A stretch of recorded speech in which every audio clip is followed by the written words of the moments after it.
Back in January this year, 2014, I started looking into the possibilities of using the kayak to fish for shellfish as opposed to just fish. In other words, instead of just going out to fish for the day, I would put a few pots out before I started fishing to be collected on the way in. This would add another dimension to my kayak fishing and excitement in anticipation of what the pots might contain. The shellfish I planned to target were brown edible crab, spider crab, velvet swimming crab, and of course lobster. Shellfish fishing from a kayak poses a few problems, such as the size of the pots and storage, and the weight of the pots. Actually being able to pull the pots up from the depths while sitting in the seat of your kayak. Before I look and talk about suitable pots I found for the kayak, let's look at one or two commercial crab and lobster pots. Before the local crab fisherman put his pots out for the season, I popped down to my local harbour to have a look at his pots.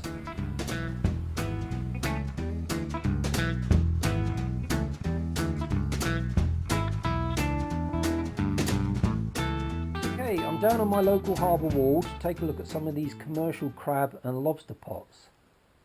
The local crab fisherman stores his pots here in the winter and stacks them up ready to be put out for the new season, and they are slowly dispersing.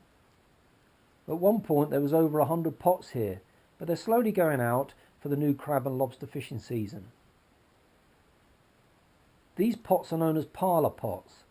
If you notice there, they have quite large hard entrance holes on the top, and the size of the entrance holes is something I'm going to look at when I talk about suitable pots for the kayak. The size of some brown crab, lobsters and spider crabs are large, therefore the entrance hole has to be big enough for them to get into the pot in the first place. These are known as parlour pots because they have a separate section there. If you get a couple of lobsters, or should I say if you are lucky enough to get a couple of lobsters in the pot, they tend to fight and can damage each other, and the parlour is for one of the lobsters to be able to push its way into the parlour where it thinks it's safe. But of course, once it's in the parlour, there's no chance of escaping. Okay, so that's one type of pot, but of course these pots are going to be totally unpractical for the kayak. Size-wise, you could probably fit them in the tank well, but the problem is the weight. They are way too heavy to be able to pull up from the depths while sitting in your seat. Now I'm going to look at another type of pot, and this is a pot that instead of a hard entrance, it has two soft entrances. But if you notice again, the entrance hole is quite large. The crab or lobster will push its way through the soft entrance, which collapses behind it, a one-way entrance, and of course once it's in, it cannot get back out again. But once again, it's way too heavy to be practical to pull up from the kayak. So now I'm going to take a look at some pots that I found that are suitable for the kayak.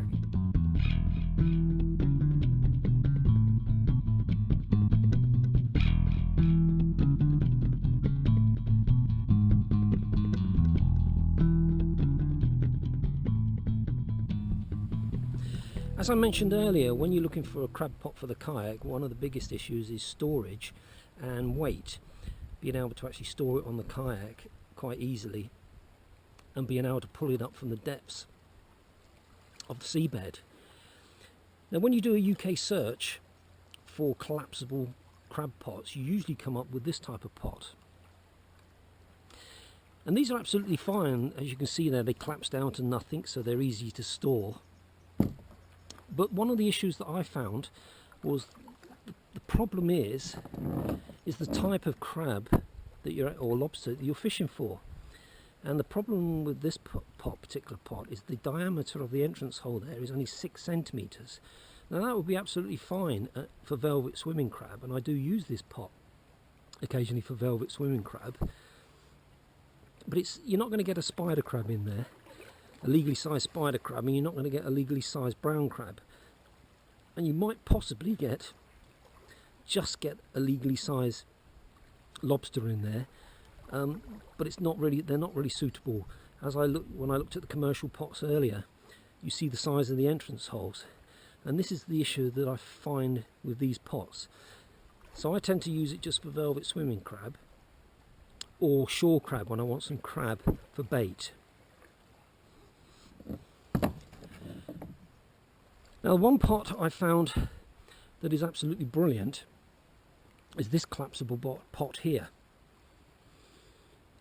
As you can see, it collapses down, and I have no problem storing it behind my seat there, and I can just clip it down. And I also sometimes store it, if I take two pots out, I'll put one on the bow there, and it's quite easy for me to shift forward on my seat and get hold of the pot and set it up. Now it collapses down, and it's got 4 tubes there, and this is what it looks like when it's set up.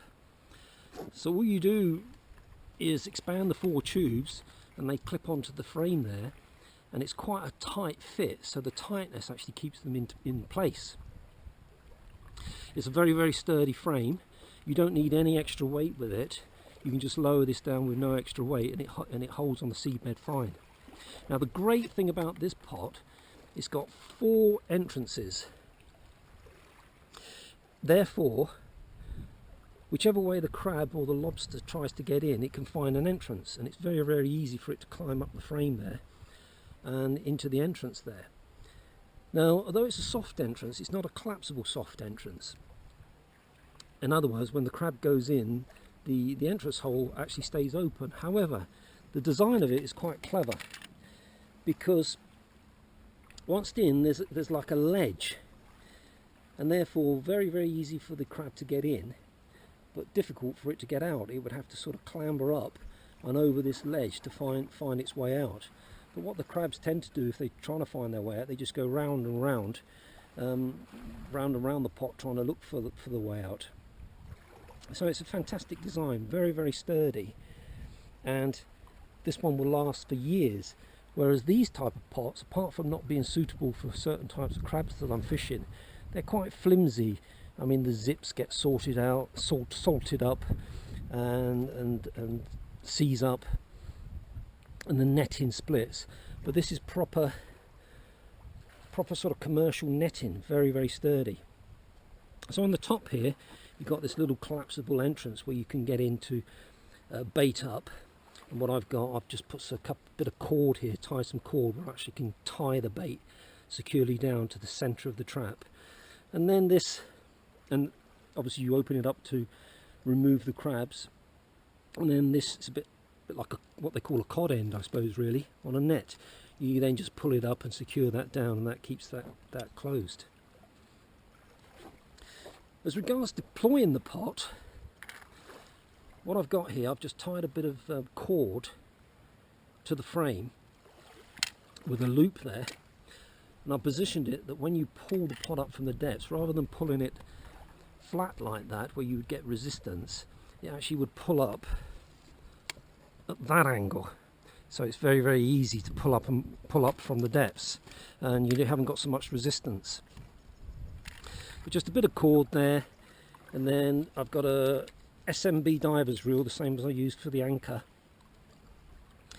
and the SMB makes it very, very easy because, you know, unlike commercial crab boats, you haven't got room to store a load of rope, so obviously that makes that easy, where you can just pull it up and wind the cord on.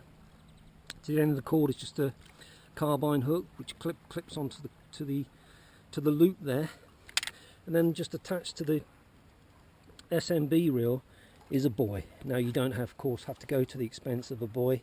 You can do what the commercial crab fishermen do and just use any sort of plastic container really, or a bit of polystyrene with a flag tied to it, anything that floats. So that's the crab pot that I found to be most successful. There is one other pot, and unfortunately I lost it, so I can't show it to you, but I've got a picture of it, and it comes from the same company where I bought this pot. It's more or less the same, it's just an oblong pot, and here is a picture of it here. It's got 2 entrances, one each end, and these are soft entrances that that collapsed behind, and that was also a successful pot. But unfortunately, I lost it. So then I replaced it with this, and this actually has proved to be excellent. I think it works so well because it's got the 4 entrance holes, and very easy for the crabs to get in, but not so easy for them to get out. So this is an absolutely fantastic pot, and I recommend it. And if any of you want a link to the site, it's a UK site where I purchased it, please contact me and I'll give you the details. Before I could actually go out and use these pots, I needed to check whether there were any local bylaws, Cornish bylaws, for non-commercial shellfish fishermen. So I contacted the Cornwall Inshore Fisheries and Conservation Authority, and they gave me all the information that I needed. So these are the rules at the time of making this video, and what we're looking at now is it's not just for shellfish. It gives details of sort of rules and regulations, size limits, etc., and can be obtained from the Cornwall Inshore Fisheries and Conservation Authority website. I've also got links to it on my blog. Now, the thing that applies to everyone, of course, is minimum size limits, just as it does for fish. And for the crabs that I would be most likely to catch, for example, edible crab, brown crab, the male is 160 millimeters, the female is 150, spider crab is 130 mil, velvet swimming crab is 65, lobster is 90, and crawfish is 110, crawfish which is similar to a lobster. Now those are measured, for example, we've got the brown crab here, that's measured across the widest part of the shell. The crawfish is measured from the eyes to the top of the tail, which is the hard shell section. Similar is lobster, but that's measured from the top of the eyes, the base of the eyes, again to the base of the shell, the hard section, which finishes at the top of the tail. Spider crab is measured at the base of the 2 thorns that they have on their shell to just below the end of the shell, just a fraction below the end of the shell. So that's how they're measured, and I carry a little measuring tool with me. It's not the commercial one that the commercial one have, but basically it's just a ruler. Just to check that they're the minimum size limits before I take one. Other things that apply to lobsters and crawfish, and this applies to commercial and non-commercial, and this little section here, it is prohibited to remove buried lobsters and crawfish, and also V-notched lobsters and crawfish must be returned, plus any with a tail flap which is missing or mutilated, unless specific permission has been granted by the Cornwall Inshore Fisheries Conservation Authority. As regards pots, there's no rules, this is the Cornish Rules, there's no rules to the amount of pots a non-commercial shellfish fisherman can have. You can have as many pots as you like. However, there are rules to the number of crabs or lobsters you can take per day from these species: edible crab, brown crab, spider crab, lobster and crawfish. And you can only take 2 per day from those 4. So for example, if you went out one day and you had 3 spider crab in the pot that complied with the minimum size limit, you can only take 2 of them. Likewise, if you had a brown crab and a couple of spider crabs, you could only take 2. One would have to go back. I don't think there's much chance of me worrying about getting 2 lobsters in the pot, but if I had a lobster and a couple of brown crab, of course I'd have to put one of the brown crab back. So those are the rules at the time of making this video.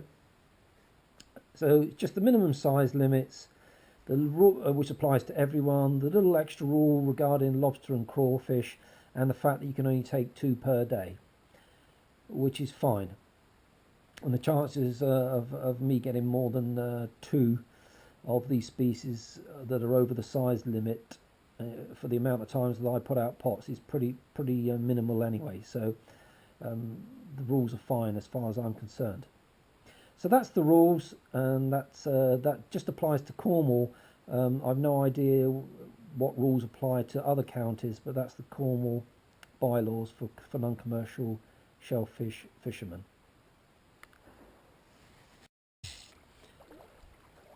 Well, I hope you found that useful if you're thinking about adding shellfish fishing to your kayak fishing. Now what I'm going to do now, I'm just going to show you a few clips of these pots actually working and catching a few shellfish. Unfortunately, so far, and I've just been doing this a few months now, I haven't yet caught a lobster, but I'm sure one day, putting the pots in the right location, that I'm going to have a nice surprise and have a nice juicy lobster. So many thanks for watching, and as I said, here is a few clips of these pots actually working.